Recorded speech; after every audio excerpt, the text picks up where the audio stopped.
नमस्कार दोस्तों, क्या हाल चाल? सब ठीक ठाक। तो दोस्तों अभी हाल ही में अमेरिका के राष्ट्रपति और दुनिया का लीडर खुद को मानकर भ्रम में जीने वाले डोनाल्ड ट्रंप ने ऐसा बयान जारी किया है जिसने पूरी दुनिया की राजनीति में खलबली मचा दी है। उन्होंने दुनिया के बड़े देशों को खुली चेतावनी देते हुए कहा है कि अगर ये देश हमारी मदद नहीं करते तो अमेरिका इसको याद रखेगा। दोस्तों ये कोई आम बात नहीं है। अमेरिका और ईरान के बीच चल रही इस भयानक लड़ाई में अब ट्रंप चचा चाहते हैं कि दुनिया के बाकी बड़े देश भी अपना वॉरशिप युद्धपोत लेकर आए और समुद्र के एक खास रास्ते जिसको हम स्ट्रेट ऑफ हॉर्मुज कहते हैं उसकी रक्षा करें। लेकिन मजे की बात यह है कि कोई भी देश साफ साफ हां कहने को तैयार नहीं है। तो आखिर ऐसा क्या हो गया कि सुपर पावर अमेरिका को दुनिया के तमाम देशों से मदद मांगनी पड़ रही है? और सबसे बड़ा सवाल, हमें यानी दुनिया के बाकी देशों को इस लड़ाई में पड़ना चाहिए कि नहीं पड़ना चाहिए? क्या ट्रंप चचा ने इस लड़ाई में कूदकर सबसे बड़ी गलती कर दी है? आज इस पूरे बवाल का पोस्टमार्टम करेंगे, तो वीडियो को एंड तक जरूर देखना। चलिए शुरू करते हैं।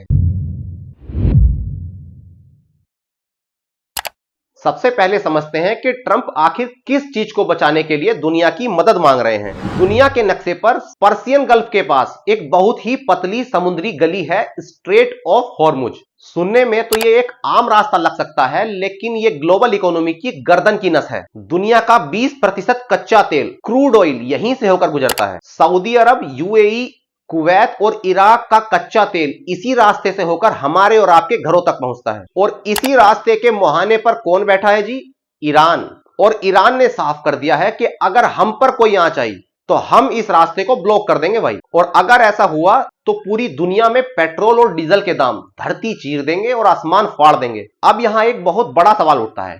ट्रंप चचा जो खुद को हमेशा से एक डील मेकर कहते चले आए हैं, तो जब इजराइल और ईरान के बीच तनाव बढ़ रहा था तो उन्हें क्या करना चाहिए था? एक समझदार लीडर की तरह उनको बीच बचाव करना चाहिए था और दोनों देशों को टेबल पर बिठाकर डिप्लोमेटिक रास्ता निकालना चाहिए था। लेकिन ट्रंप ने क्या किया जी? वो सीधे इजराइल के समर्थन में रिंग में कूद गए और ईरान के ठिकानों पर हमले का सपोर्ट कर दिया। नतीजा क्या हुआ? ईरान ने मिसाइल्स और ड्रोन्स की ऐसी झड़ी लगा दी कि अब जब मामला अमेरिका के हाथ से निकल रहा है और स्ट्रेट ऑफ हॉर्मुज पर खतरा मंडरा रहा है, तो ट्रंप बाकी बड़े देशों जैसे चीन, जापान, यूके, फ्रांस उनसे कह रहे हैं कि आओ हमारी मदद करो। अब ट्रंप की इस धमकी के बाद बाकी देश हिचकिचा क्यों रहे हैं और हमें इस लड़ाई से दूर क्यों रहना चाहिए? कारण बहुत साफ है। पराई आग में हाथ सेकने जाओगे तो खुद जल जाओगे। अगर आज कोई भी देश अपना युद्धपोत स्ट्रेट ऑफ हॉर्मुज पर भेजता है तो वो सीधे ईरान के रडार पर आ जाएगा। ईरान के पास बेहतरीन एंटी शिप मिसाइलें और सुसाइड ड्रोन्स हैं। तब कोई भी देश अपने युद्धपोत को सुसाइड मिशन पर क्यों ही भेजना चाहेगा? और अपने प्यारे भारत को अपनी न्यूट्रल यानी तटस्थ छवि बनाए रखना ही एक मास्टर स्ट्रोक है। और वैसे भी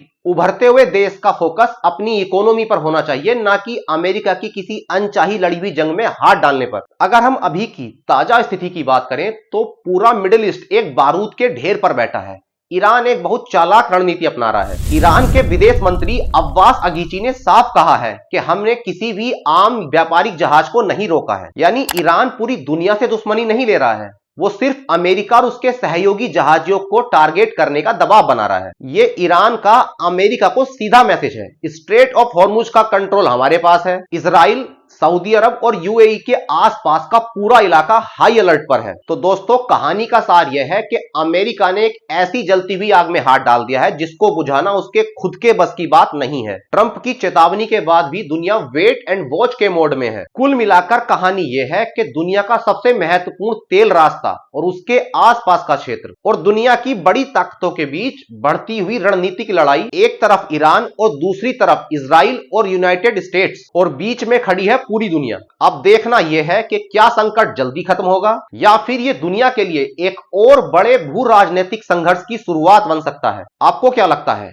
क्या ट्रंप को बीच बचाव करना चाहिए था या उसका एक्शन सही था? कमेंट्स में अपनी ओपिनियन जरूर बताएं। वीडियो अच्छा लगा हो तो लाइक करें और इस टॉपिक्स पर और धमाकेदार अपडेट्स के लिए चैनल को सब्सक्राइब करना ना भूलें। मिलते हैं नई धमाकेदार जानकारी के साथ, तब तक के लिए जय हिंद।